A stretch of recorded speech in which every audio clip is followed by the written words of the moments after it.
naye ng'ekisinza okundeeta olwaleero ge mawulire agatalinda. Gano go gabadde tegalinda bannange.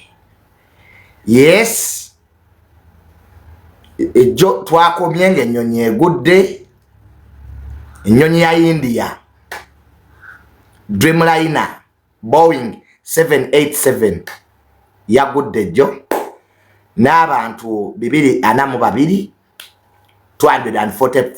242 people be babadde ku nnyonyi eyo ekika kya Boeing yagudde. Tubadde tukyali kyokka yawonyeewo omuntu ogwo. Kati tubadde ate tukyali ku by'ennyonyi. Israeli n'erumba Iran. Abannaye wiiki eno nga mawulire mangi tunaagamalako. Tubadde tukyali ku by'ennyonyi by'e India.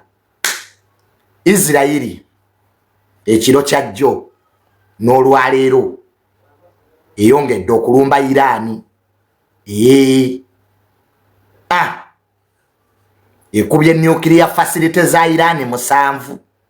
Israeli ge mawulire agakagwawo tegalinda ge galiko badde sinza butagabawa. Israeli ekiro kyajjo n'olwaleero yakubye eggwanga lya Iran. Yakubye nuclear facilities 7 eza Iran. Nettabajjeno ba Iran 2. Abanna kale twolekedde olutalo mu Middle East bulijjo buli omu lwalinda. Olutalo lwa Iran ne Israeli bulijjo tulwogerako bwogezi. Era abazze banfollowinga mbadde ngandu bannyonnyola. Naye kati terukyali lwa bigambo. Kati Israeli yaluguddewo. Yaluguddewo. Yasse bajjeno ba Iran 2. Abamerika bagaddewo embase zaabwe naddala ye Iraq n'okujjayo ba diplomats baabwe. Jukira Donald Trump abadde nga abyogera ng'agamba Israeli egenda kuba Iran, nga Donald Trump abyogera naye ejjo byamaze ne bitookerera. Israeli bwetyo yakubye nuclear facilities za Iran ng'ega mawulire agaveeyo mu Middle East. Sawa yonna sawa ya lutalo ne Iran naye egamba egenda kuzza omuliro. Nange Iran naye egambye egenda kuzza omuliro. Oyinza okukimbuza ekibuuzo ekyo n'ongamba Junior gwe nga tekinokulaati tuyamba otubuulire Iran ne Israeli nga ziri mu lutalo ani awangula? Ko olutalo lwatandise dda. Ekyamazima ddala Israeli nsi y'amaanyi ddala. Era abadde takimanye kati funa peni n'olupapula. Ewatali kulimba. Israeli nsi y'amaanyi ddala. Katono bwe kati. Israeli yenkananga Kalamoja obunene. Naye mu by'entalo size tematalinga. Ensi oba nnene oba ntini ebyo tebiwangula lutalo. Ojja kusanga ensi entono ng'ekuba ennene. Kati Israeli nsi ntono nnyo. Yenkananga Kalamoja obunene naye yattabu. Yattabu ddala. Kyokka Iran nnene. Kakati ntandikirewa okubannyonnyola. Ani anaawangula awo? Okay. Ekisooka ky'olina okusooka okumanya. Israeli erina nuclear. Ekyo kikulu. Kwata pen n'olupapula kiwandiike. Israeli erina nuclear. Ly'eggwanga lyokka mu Middle East erina nuclear. Nkiddamu. Israeli mu Middle East yonna gwe buli woolaba Middle East Israeli yerina nuclear yokka. Era mu UN bakita nuclear ambiguity. UN yakkiriza Israeli ebeere ne nuclear. Ly'eggwanga lyokka erina nuclear mu Middle East. Egypt taina, Saudi Arabia taina, UAE taina. Eggwanga eryokubiri erina nuclear mu Middle East, Turkey aina naye wa America wa NATO. Okay, Turkey nuclear gwaina si wa Turkey ng'eggwanga, wabula okumukozesa aina kwebuuza ku NATO. Kati Turkey ndio ng'eggwanga teriina, naye America ne NATO zawa Turkey abakuumire. Mukuumi ngabwe nkuwa sente zange ozinterekere.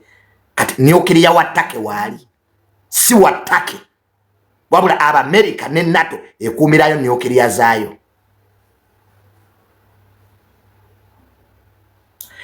Kakati Iran taina, era tuddangamu n'okwerimba. Nabayo nnyo aboogera abatamanyi Iran taina nuclear. Abadde agezaako kukola. Iran taina, abadde agezaako kukola bukozi nuclear. Israel kyatakkiriza. So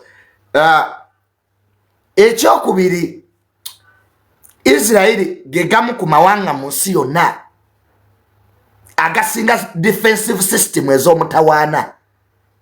Israel terumbika, era oba onaagirumba olina okujja nga weetegese. Balina system esooka ey'omutawaana ennyo gye bayita David Sling. Eyo defensive system ya mutawaana Israel gyeyina bagita David Sling ya tabu. Eyo buliwo kasuka omuzinga n'okozesa missiles okulumba Israel nga David Sling yessaako. Eyo ya tabu Omu-Israel agiina. Israel eyina kye tuyita patriotic defensive system eya America. Ng'oggyeko David Sling ate Israel eyina patriotic ezo defensive system za mutawaana, eyo nkola ya mu America. Era bw'olumba Israel nga David Sling yessaako, patriotic nga yessaako, balina gye bayita Iron Dome. Eyo nayo defensive system eri awo ekuba rockets.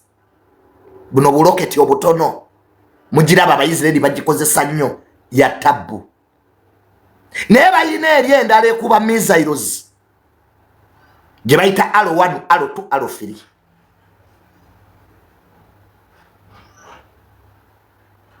My brother, Israel ate yina eri ey'ettabu bagiyita R1, R2, R3.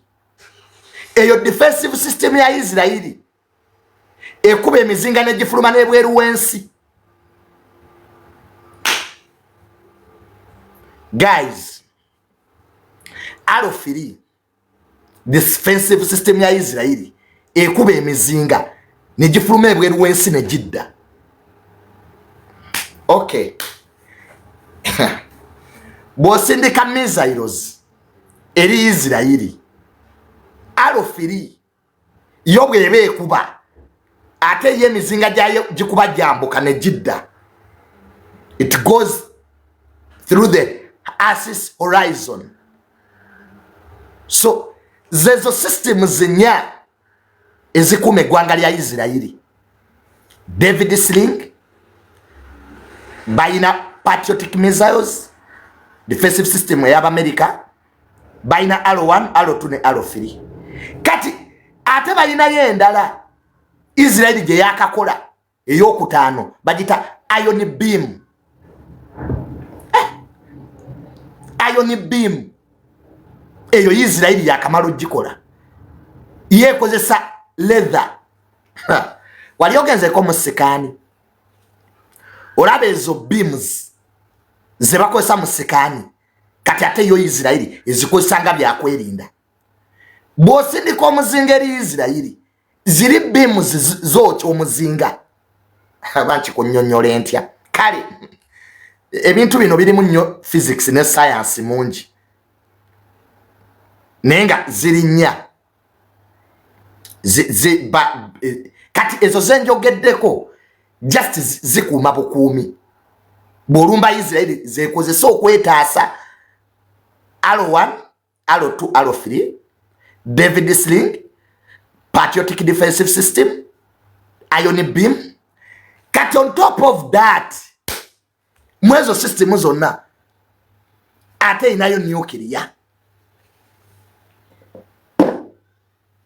bwe bigiremerera ngejjayo nuclear Israeli singo olutalo lugirema byonna ngebikozesezza biganye ngejjayo ekisemberayo ddala ye nuclear kati so teremererwa tewangulwa amakulu agavunula nti Israeli tewangulwa byonna we bigiremerera kati ezo system zenzimaze Israeli erumba etya ennyonyi za Israeli tezirabika kuladda awo kawe wali obuzibu kyova aba Israeli ekuba amawanga mangi ate yo tebagikuba kuba ennyonyi zekozesa tezirabika kuladda Israeli kye yakola ekwata ladda system ya yeggwanga eddala ennyonyi n'erimba nti ziri nnyanga eryemu erimba ladda systems kyovula Israeli esobola okuba Irani nekuba Syria neweewuunya naye yo nga yo tebagikuba ennyonyi zaayo tezirabika bwerumba eggwanga eddala erimba laddas ennyonyi ebeeremu wali kuladda neziraganya kumbe zino teziriiwo eri ennyonyi yerimba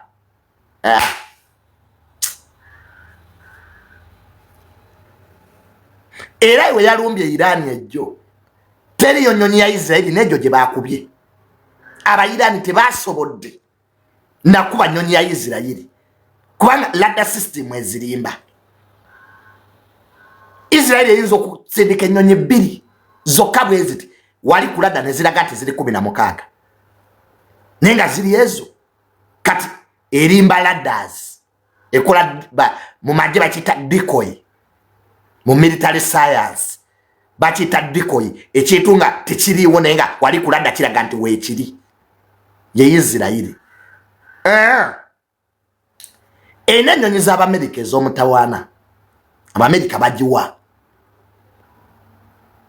era Israeli ennyonyi zesinga okukozesa z'Abamerika naye yeezongeramu nga bw'ogula emmotoka n'ogyongeramu kati Israeli kyekola egula ennyonyi z'Abamerika neeyongeramu tekinologi so kati tuzze ku Navy ku mazzi Israeli erina nuclear submarines ze bayita dolphins za tabu we bakugamba nti submarines za Israeli zijja duka the only thing you can do is to run away bazita dolphins submarines za Israeli za tabu ziri nuclear armored Israeli so kukuba nuclear ngekozesa submarines zayo ezo zi dolphins ezo zikuba zibuze Lebanon mu 26 kati mwaba tamanyi byafaayo gendo zibuze Lebanon mu 26 mu 2006 Israeli yasala ko Lebanon nga teri sea land and air ne bakuba Lebanon ennaku 49 ngozanya n'okuzanya Israeli gwanga ly'amaanyi nnyo so ku mazzi Israeli eyina dolphins submarines za tabu nnyo era n'obamala bakugamba nti Israeli esindise submarines zayo duka ekisooka tezirabika zibeereyo wansi mu nnyanja naye okuziraba obulabi nti eri awo mwekamba boolireko ekintu bana basajja bakyatufuga oli Bobi Wine alya ssente ze talina pulaani ejjako mu 7 get it from me teri kiri mu Nuupu balwanira bubaka bwa parliament simple nchiddemu kiwulire NUP teri mu kujjako President Museveni bali mu kulwanira bwa memba bwa parliament simple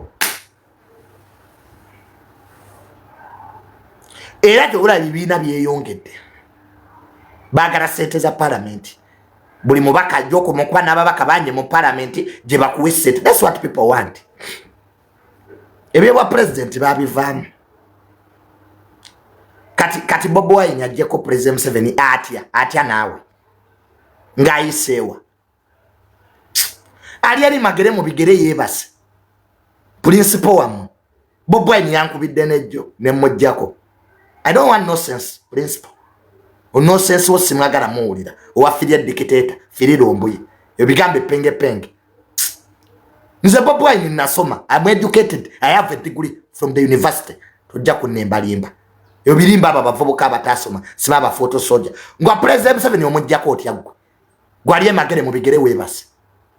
Don't tell me that boy. Bobi Wine is a joker, is a crook, is a coward, is a comedian. Simple. Era abazaayo mu bululu 225 mwakomawa wano 225 mwatula President Museveni tajja fuga tajja kulayira mumwina Abamerika baliwa. I don't want lies. Those slogans are no longer funny.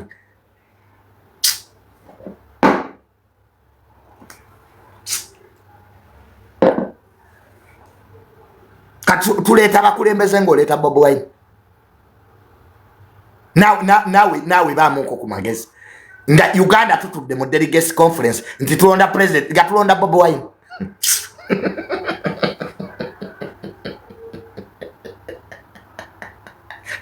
That is the biggest joke I have ever had. Bobi Wine okuba president is the biggest joke I have ever had. It can't happen. It's like Ogamanti Junior njakira kumachanga ndi billionaire. That's a joke. Bobi Wine is a comedian yanonya sente. Agenda kutunda kadi nga bwe yakolanga buli mubaka amujjeko sente aliye. Simple. Nopo bali mukola sente kutunda kadi. Era babalimbe tuli mukujjako Museveni tewali wano munnabyabufuzi ayagala President Museveni aveeko. Abo position bagagga nnyo. Teri mugagga yagala kuva mu bugagga bwe. Ate gwe empuuga ofaaki. Empuuga ebitaano bye wali ate byakumala. Naawe empuuga va ku munno. Empuuga va ku Bobi Wine muleke. Omusajja muleke alye ssente ze. Negwe buli kiseera mpuuga obeera ku Bobi Wine kiki mukazi wo. Nsajja yakugoba mu pati beerako e Masaka. Watugamba oli wakitibwa gende Mengo bakuwa ekibiina. Gende wakatikiro. Tumalaako mirembe naawe. Bikiseera you are ever complaining. Mpuuga bw'alinga oli leader wa opposition nga tewa complaininganga. Ono Bobi Wine yakufuula kyoli. Ebyobufuzi kulya. It is Bobi Wine's time to eat. Namwe mpuuga mwali ali adda ssente. Wano mwali wambabazi mu gundi. Mu go forward. Noyo namboze. Nono anise gona. Leo namwe mulinga baboloka. Mpuuga sente zoliddeko zikumala. Anange. Ewambabazi mwali mukolayo ki mu 26 mu go forward. Nemugenda musubi ya unalebo kuteesa. Ono mukube mawo. Empuuga bwa boloka bwakulemeramu. Ate ne wefuula omuntu mulamu. Ate mpuuga oyina that trait. Ne wefuula ategeera, ne wefuula omuntu mulamu. Kumbe naawe kennyini naawe sente ozirye za government. Wano mpuuga obadde mu opposition emyaka 26. Bw'ozannya obubadde. Mwava wano mwali wa Honorable Mbabazi. Ne muyingira nopo. Bobi Wine n'abawo obukulembeze. N'oli ebitaano. What money do you want empuuga z'otafunye? Oluvaawo tuli babitiibwa. Ebitiibwa tebikola mu politics. Oyo politics waba ebitiibwa yaggwako dda. Gwe tuli mulabadaba style. Eno labadaba ayagala ebitiibwa gende Mengo. okuleka bakayeka otumalako mirembe naawe nemwefula ababulirira gwe politics omwita kisakate empuga ani gwobulirira gwe wazaala kuno buli omwe azannya byabufuzi bye alya yalya nemukuba obutaayi nemwefula abategerera ensi empuga ebyo twabikoowadda mutujjeko olugezigezi lwammwe gwe ne Sseggona ne Nambooze ku bufere we mutudde bwe mmala we mwebulirira mwefula abaasoma ennyo tukooye muve mu palamenti litaya ewali oli Sseggona lugezigezi lwokka lwe lumulabika mairodi iki Muwanga Kivumbi Sseggona Empuuga Nambooze it's time to go. It's time to go. Chimala. Mwino olugezigezi mwe baboloka ba Museveni abasooka mutunda bibina mwamala okuonoona ekibiina kya Mau Mpuuga si mwabayonona DP n'oyo Sseggona waako ne mala muddukayo mumulinga baboloka Museveni gy'ateeka ssente gye mudda bisajja mmwe nabakoowa ayiwanya ku Nambooze ako n'oyo Lukwago bali Lukwago Sseggona Nambooze Empuuga baboloka ba Museveni abasooka bo bali okutabangula bibiina. Their work is to disorganize the opposition. Wono mwali wambabaze mu 2006 mu go forward mwali munyumyaki ne mumubbako ze mwamubba mwala Bobi Wine yakoze NUP ne mudduka era ne mudda mu NUP kati ate mukuba NUP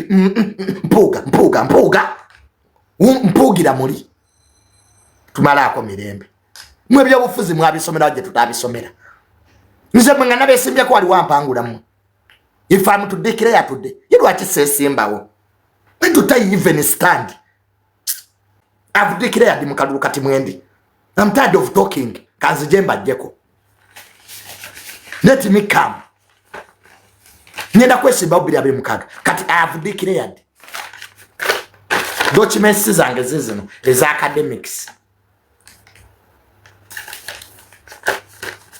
Kati mwenzo gamba sasoma. Yes. This is my academic journey. Some them get oyayogera kite yasoma. I'm highly educated. Era kati ndikire yalienze. Mwina kambe esimbe ko murundi gumu. Nambooze Empuuga ne Muwanga Kivumbi kambe esimbe ko basajja mu. All of you at once. So with immediate effect, I'm standing for MP Kampala Central. Ndi Kampala Central kati nzize. Nena akaje mirundi mingi. Every time I'm declaring. Muna nonda. Banyaba lonzi muri bazibu. Inzo kutuke ebintu ne bibera blue black. Nononya abalonzi nga tobalaba. Manyana bagajuni yagenda. Tujja kujja. Nero akisigena mu ecological party ya Honorable Nsereko. Mu ecological party. Honorable Nsereko yakoze ecological party. Nayo mubaka Nsereko. Honorable Nsereko. Mubasajja abageze mu gwanga lino mwoli. Era abantu mwenna aba underestimating Honorable Nsereko. Buyinza okukyanga Honorable Nsereko president w'eggwanga lino. That guy is intelligent. Yakoze ecological party. Hey. Nsereko musajja mugezi. Era nze kankole mbanda byabufuzi bentya wano. Honorable Nsereko oyo yawangula Kampala nga tali mwenali.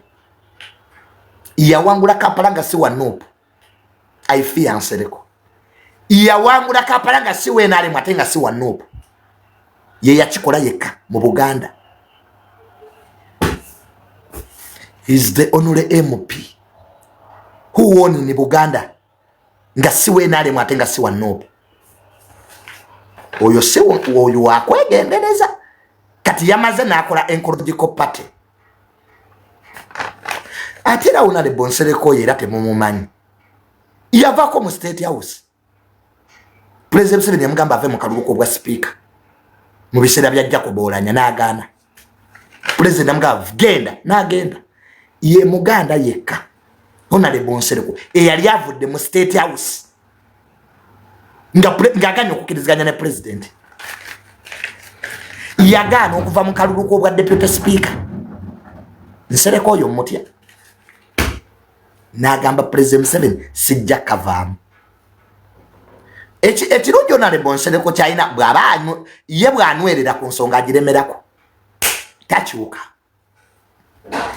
Nsereko bw'akeera kuba kyalaga ati agenda kukola kino ye takyuka wano Nopu yajja ye teyagenda bampuuga abaagenda kati bakaaba ona nzo yagaba abasiru tebanfuga yali mutuufu Mugabo Honorable Nsereko nga tugenze mu Nopu naga nze senior lawyer Bobo Wine ne Rubongo yabanfuge naga those boys can't tell me what to do. This government ekyaliwo kyagali kigani obwavu bungi ensi webanjavu bagifuga wano buli omu asabiriza busabiriza ne bolowooza balina tebalina ensi bajavuwaza.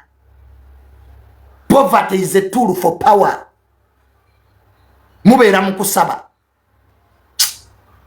buli nsi gy'olaba ng'ejjudde eddiini abantu bakeera mu overnight sente ozirondewa waliwo sente Katonda zajja mu ggulu n'akuwa mulimu overnight muli eyo era Jesus va mu overnight noonya omulimu okole ne pastor wa sente azisolooza mu ggwe nze nyinza okugenda n'empaayo ekiweebwayo nze nga Katonda aziryadde kati ensi bwejjula amakyaki abantu ne bava ku bizibu ebibaluma ne babeera mu overnight eriyo omulimu gwe bagaba mu overnight noonya omulimu look for a job n'omuntu n'olwala omusujja oli mu overnight even malaria mbonedda pasita omusujja gunnumye jangu nsabire ensi bakyagifuga kubanga obwongo bwaffe omuntu n'olwala nga bagambye kansa ya kuluma n'ogenda mbwe wa pasita wakusabire olimu amagezi kyokka nga ye pasita bw'alwala naye anoonya ddwaliro wano bannaddiini banoonya malwaliro mbalaba yeerubaga even religious people kati gwogenda otya akusabire anoonya eddwaliro gwalabyeko omusumba abaana be balwala abasabira oba abatwala mu hospital ne bannange guys batufuze lwa butategeera President Museveni afuze eggwanga lino lwakuba batuganya okutegeera even the simplest things. Omuntu n'ogula ettaka ku ssimu n'owooza banzibye ettaka eri ettaka lye bagulira ku ssimu munatumye gundi ttaka ki lye bagulira ku ssimu kubanga muganya okutegeera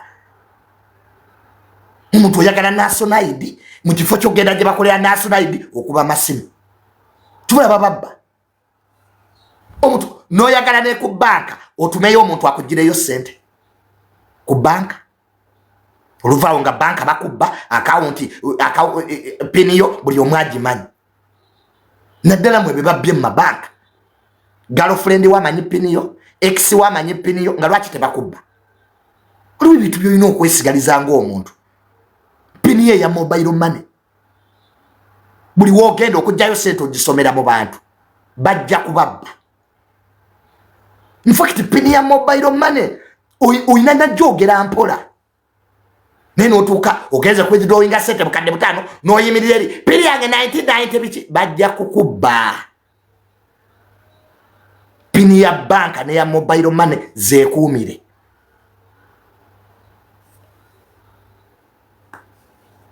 yes kati wano tosobola kusanga babaka batamanyi na kwogera luzungu nga bali mu palamenti eyo gwera palamenti gye tuyina president naga nti ebipapula nze nabadde sibimanyiiko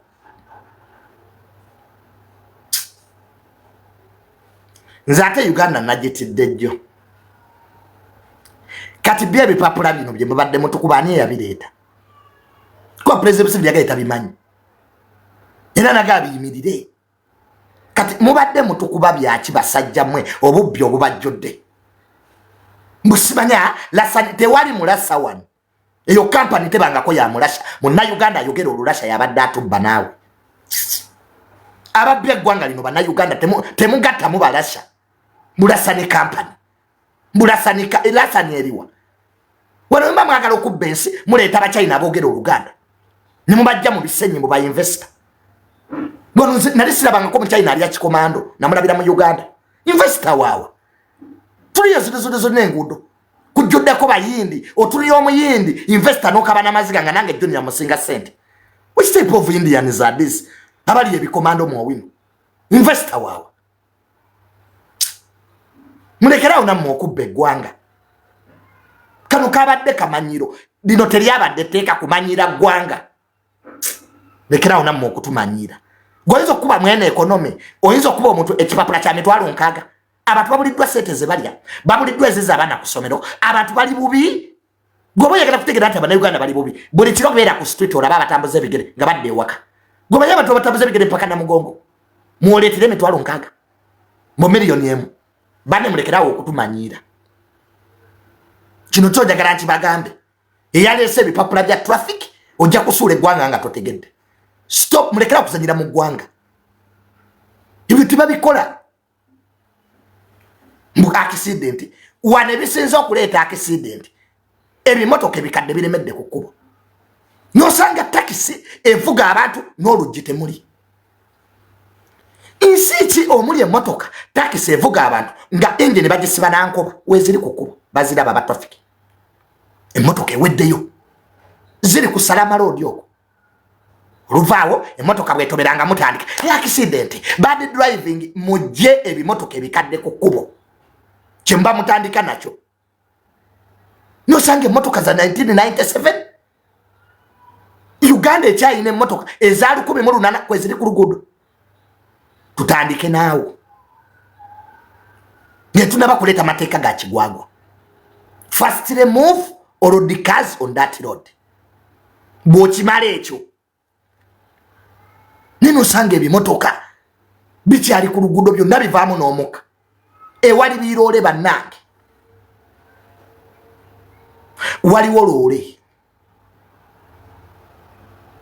nina loole zendaba nga yonna eweddeyo nogaa naye no loole kati no waliwo nezitalina mataala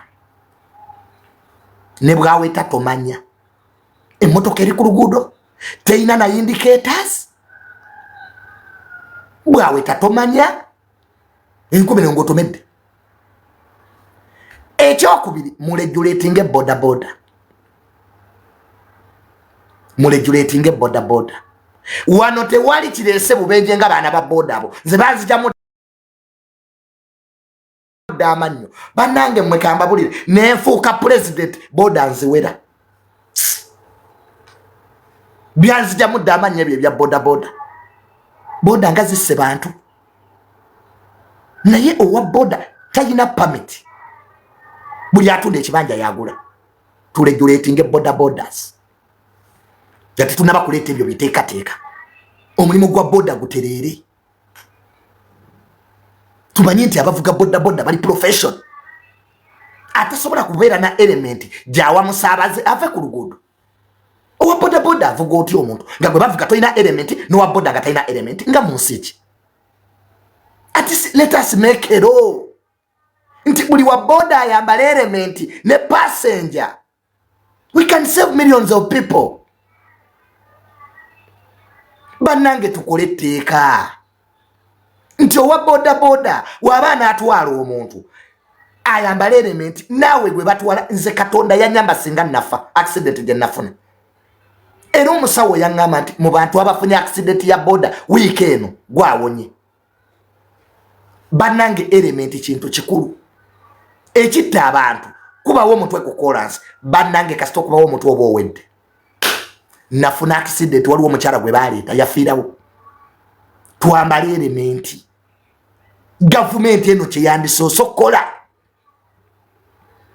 owa boda talina element nga ne gwavuga talina element bamukwata ave ku luguudo to saving a life.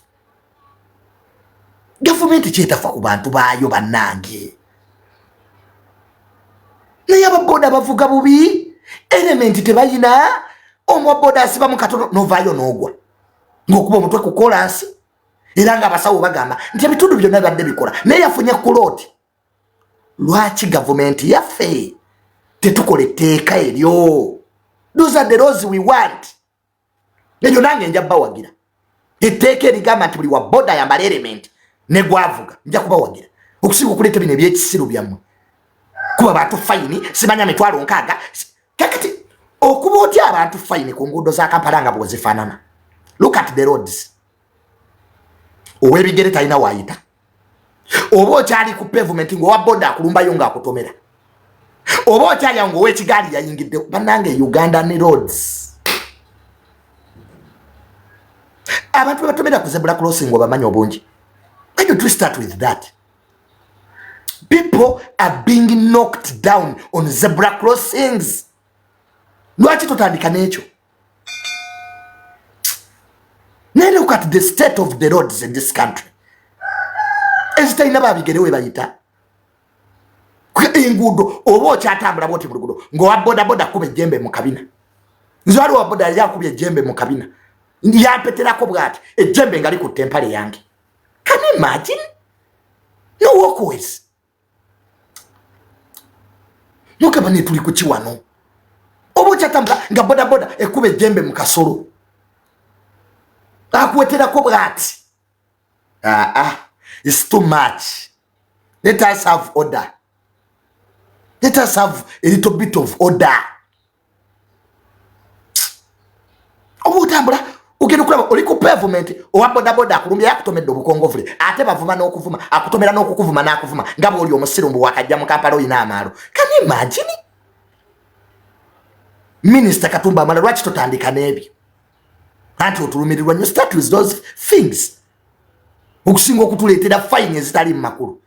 Kaakati mwankubye ebipapula 2 mitwalo nkaaga.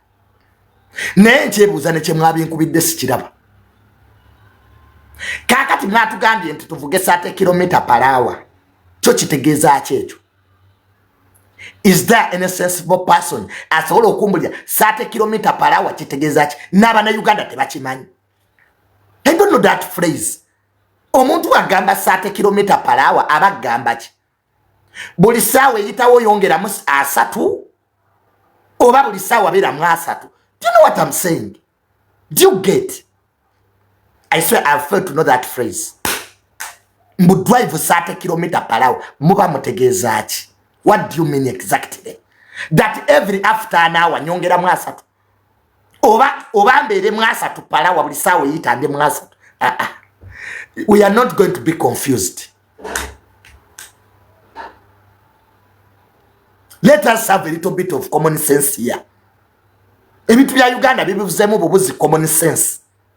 Magezi mazaali.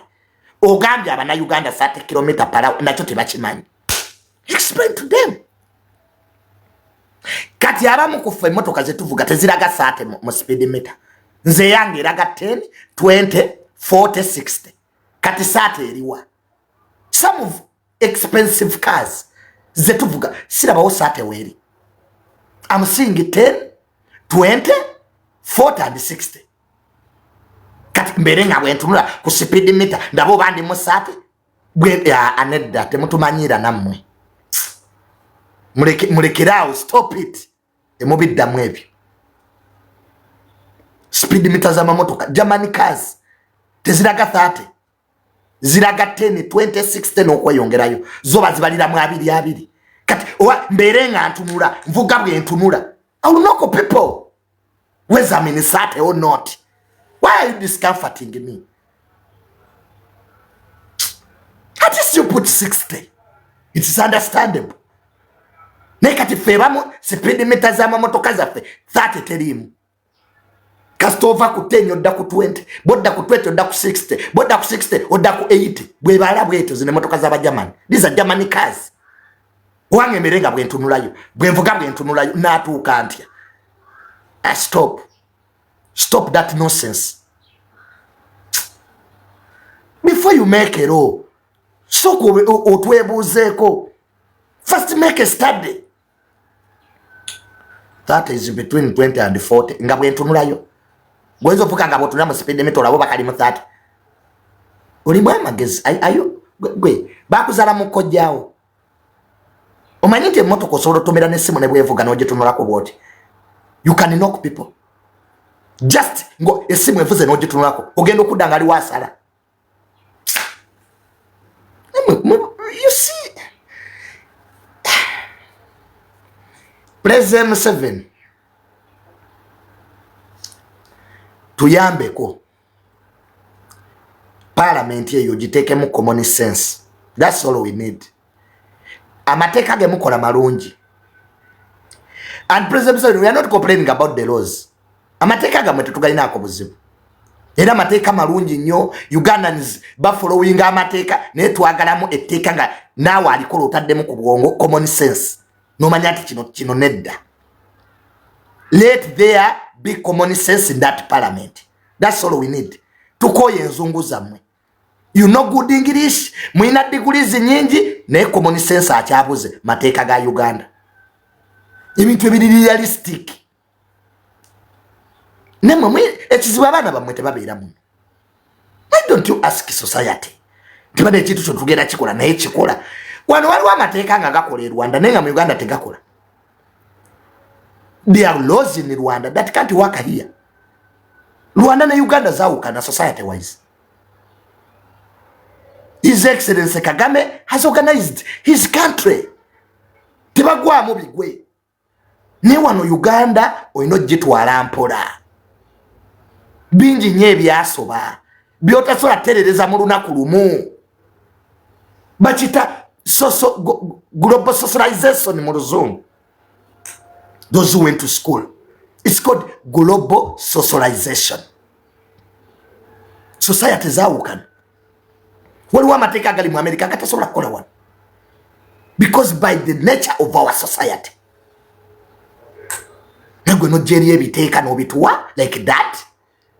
Otugambye tuvugasa ne sign post tetuziraba. Where are we driving 30, 50? Please demarcate the roads. Put sign posts there. Nti wanovugira wasatu. Where are they? Gwe kyokoze olese bikamera byo obitaddeko kuba bipapula. This was robbery. Buno bwabadde bubbi bunyaguluzi. There was nothing good about these fines. Buno bubbi na bunyaguluzi. Era tetuddamu kukiraba wano. Those who want money can't work. How do you steal people daylight? Nina mukwano gwa bamukubye papula bya milioni 5. Nenga value emotoka ya milioni 7. Can you imagine? How do you put a fine which is more than the actual value of the car? Aren't you a thief? Aren't you robbery? Aren't you a criminal? I think this is impunity at its best. For the years I have lived in this country, I have never seen such impunity. No kuba omuntu muwike mu obukadde 8 hiding in the road, yet was stealing us. We are not happy at all. Era President Jajja Tyabulwa, thank you so much, His Excellency. Webali. Naye wage this total rubbish. Ne President yabise rubbish. Nige saleeta bintu bino nabireta for security. Digital number plates zajja lwa byakwerinda to curb crime. Not to solicit money from Ugandans. That's what the president said. So for the very first time, His Excellency, era mukansa lye mukampere President 7 that Jajja, thank you so much. Fe bazukulu bo tukwagala nnyo for having put this system down. Ne mutuga nti mulasa. How can Russian steal us? Mulasa chona atubba. Nenga yino muna Uganda. There's no Russian here. Muno baleta abachina abasipapa nenti anokuti. Musipapa yabba omuchina nenga bwolaba omuchina gwe yabba talina nazigula Colgate. Uganda ina ba investor. But I have not seen a serious investor here. bonna ba investor be mutuleetera baba babagobago badda mawanga investor ja Uganda ne tumuwa ettaka lya bwerere ne tumuwa ne grace period nga tasasula musolo oyo investor government ne muwa ne sente 50% investor kati aba investor nga buli kimu tumuwadde kya bwerere nange junior nange munfule investor mumpeta kali ya bwerere mulabo basikula akulane. Give me free land. Let the president give me free land in a month. Alabo ba junior nange sibe investor. Because everything is free. Free electricity. Free land. Which investor is that? Who cannot invest anything? Kati the tubali is actually the government invest in them investor. Omaiti government ye investing and by investor. Ettaka lya bwerere. Ne bamujjako emisolo. Myaka 5 tasasula. Amasanyaze bamuwa ga bwerere. Nange if you give me that I can be investor. Ne mukwate emisolo ne mujjeza ku baavu. Abali mu kikubo, abalina bu business obutono, be muteekako emisolo emingi. Tukyuseemu okwo. Naye kati kyendabye nange kanyende ebweru nkomewo nga investor. Let me go abroad. I come back as an investor. Kakyendabye. Genora buli mufere investor. Mu China aba mulese akole engudo ali mu kikomando.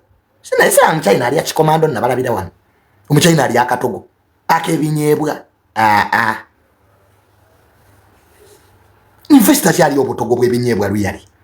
Nga mu China nagena mutenda saba katogo kebinyebwa. Na balabira wano. I saw them from here. So let us not disturb society. Government eve ku bantu obwavu bungi. Abantu bakyanonya na za fees. Abantu mubaleke. Abantu batuwadde obuyinza emyaka 4. Lwaki temubaleka? If them you have been in power for 40 years. What else do you need? Abantu leave them. Abantu baleke banu omwenge gwabwe abana Uganda bye basigaza mu Uganda muno olowooza ku bizibu byoyina nosigala kunwa mwenge abawoota bakubanja yake kubanja oyina looni mu banka kwikironi ekubanja kwasa ekubanja banange Uganda ngoyina kukeera kunwa nga looni zoyina ku simu gomenyo birano nga woota ekubanja amazzi bagasazeeko yaka amasanyalaze gasazeeko kwikironi ekubanja ya Airtel kwasa ekubanja Airtel oyina weewole waliwo gye bayita okwewola data weewola minutes banka ekubanja milioni za 5 business mwazisa yafa ettaka bali mukuli kubbako omuzimu gwa jjajjawo gwakomyewo gwagala muguwo olugoyo olubugo olupya Uganda you can have problems. Fetuli malone nga ne motoka jovuga bakubanja goloza lwachi abantu we baffe byobugagga byabwe bigenda loans. We are living in loans. Nine government yenyini ati none yagala ekubbe ne government je wandidukidde ereta mateeka atega kubba kati nogana etuli ku kiwani wali ba manerenda aliwe yampola manerenda nena muloga yampola emitwala 5 bo interest yabwe erinnya buli lunaku manerenda bwakuwa sente buli lunaku interest erinnya we waita week yali ayagala 7 ne mugamba wampola emitwala 5 olwokutaano olwedde mbukakati anti interest 2%. Nze mukwano gwange omusiru tantegeerera that is mirundi nze nange bwendi mukwano gwange omusiru tantegeerera kyakola we disagree. Nze you can't borrow me around because you are my friend olowooza mbonja kola byoyagala. Who are you? I can live without you. Nze junior when I'm on my point you can't change me. Era nze mikwano gyange gikimanyi. You either follow my point or not. abantu batumanyidde nnyo ne beewa importance. Omuntu yakusanga oyina gy'olaga n'ayagala ataakutegeerere. Kati kwankubuulira abantu abagasa mu nsi bali babiri. Abantu abagasa mu nsi bali babiri. Maama wo ne taata wo webafa ofuuka mulekwa. Maama wo ne taata wo webafa ofuuka mulekwa. Oba oyina ssente oba toyina, oba oyina, you become an orphan if your mother and father die. Mukazi wo waafa oba bbaawo ofuuka namwandu oba ssemwandu. Mukwano gwo bw'afa ofuuka ki? Tewali. Mu nsi bantu babiri abakukyusisa status. Your mother, your wife and your husband. Abasigadde temuli. Nzi mukwano gwange osolukira nonkyawo. Sina kyenfiirwa. I don't change status. I eat, I drink, I sleep. Nebo ngama nti mama wange afudde. Yeah. My whole life ends. Obulamu obwange buba bukobi. The junior you know cannot be the same. Nekati junior mbu mukwano go mbu sibanya takwagala. So what? Mukunjagala ko mbadde nfuna ki? Nze teba manipulating. You can't manipulate my brain. I'm not manipulatable. Nze bintu birabanga we biri. So many times abantu mwagala ebintu tubikolenga bwe mwagala era bwe tugana tubababi si bwe kiba.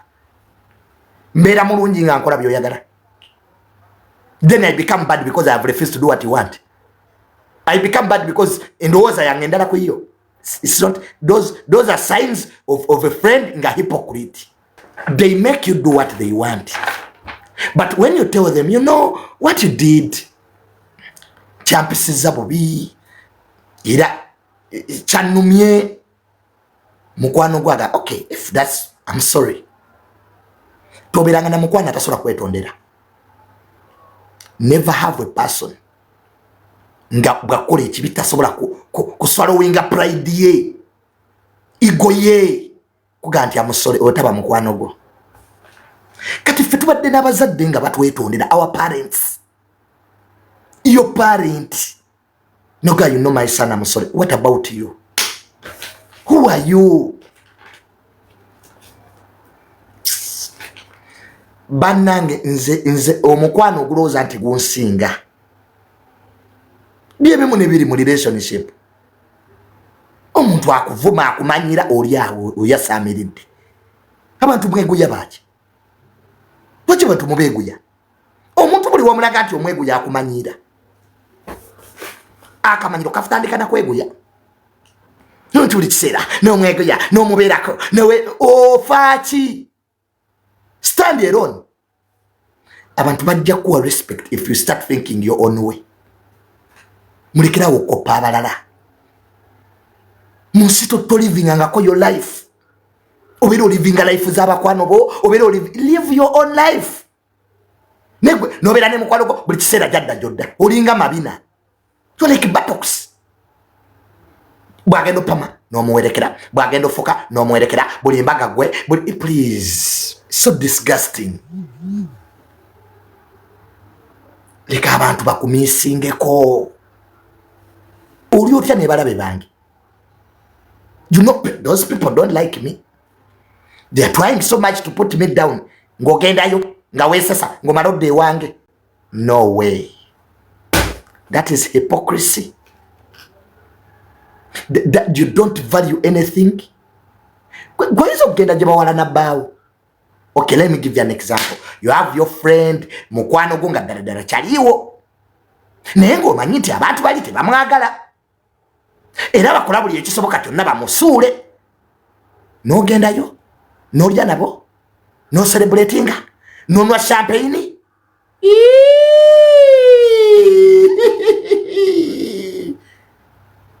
Sekunze. Munsi yiganga okusalawo. I've learned one thing, decision making. Salawo. Beera gy'oyagala. Banna okusalawo kulemya abantu. Ate biseera ebimu era gamba nti kino sikisobola. Simbadde n'abantu wano n'obeera n'emikwano tegirina gye kikuyamba buli omu akozesa linnya ly'okutuuka gy'alaga. Bantu ne bakuyitirako banenze Junior nina omutima omulungi. Abantu nga bampitiddeko. Buli alina YouTube n'akunoonya n'obawa interviews. Oluusi ogenda tolidde. Nze nakeeranga wano ku makya nga ngenda okukola eyo show ya Kasuku nga nva mu buliri bwange essaawa 2. Olwo nyenze nkolere Kasuku munnange ate mukwano gwo. Nga buli avuma Kasuku mukyawa nenga ye tasobola kukola the same for me. Nze nwenza okugera Kasuku nga wendi nvaawo buvi ebbanga lye namala ku internet siyina nawe naleetera muntu okuvuma Kasuku naye nakyawa Kasuku n'obulamu bwange. Omwana oyo abantu mutukoze ebintu eno galo kati oli Ameria. Nze Ameria ekyamunkyaya atuuse ku mukolo alina eshaluumu ne mugamba Ameria wabadde okolayo ki nga nwanye entalo za Ameria nze nalwanirira Ameria oyo nga bamuvuma wano nga yenze nga Ameria ayinza okunkubira nangamba Junior banvuma n'ovuma abantu n'obamalawo. Kati nze lwaki temunwanirira? Why don't you fight for me?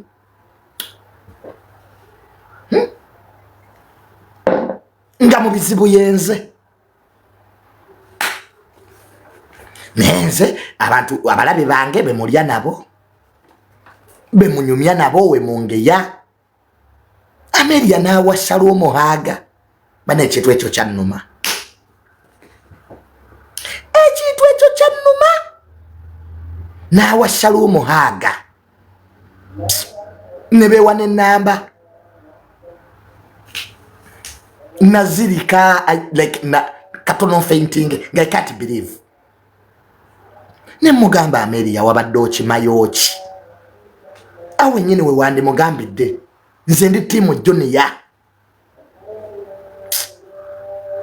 Tuwakati Junior bina baby nasigala bwomo bwa namunigina bane ndozi nze friends ne kati nina bapya. Guys nina mikwano mipya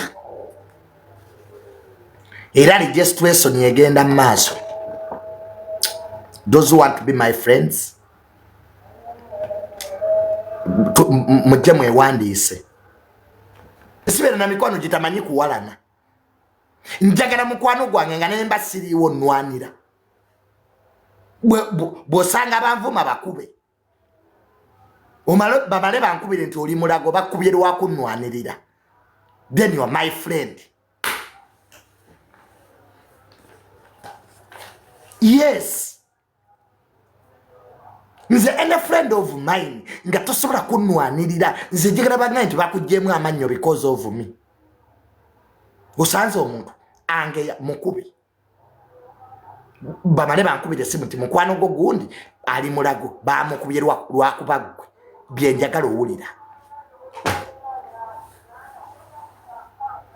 Naye gino emikwano egituulawo wali nga bakuvuma nigibutika amatama sijagala egyo. Bali eyo bankolokota gwe naawe oli wali osirise bw'onyumirwa. We say poor friend is that. Ajo sikyajagala era gyonna nagigoba kati empandiisa bapya. Njagala mukwano gwange nasanga batugaba ekyo ki Junior kiina amabina ayongereko nti kisava. The boy is just nti musava pinjagala owulira sabituge kitambula kibigula obage kiina emirembe tekyewa nnaku kitambula kityo naye nosanga mukwano gwo atudde mu bakugeya naye ayongerezaako abo si kyabaagala egyo emikwano gya appearance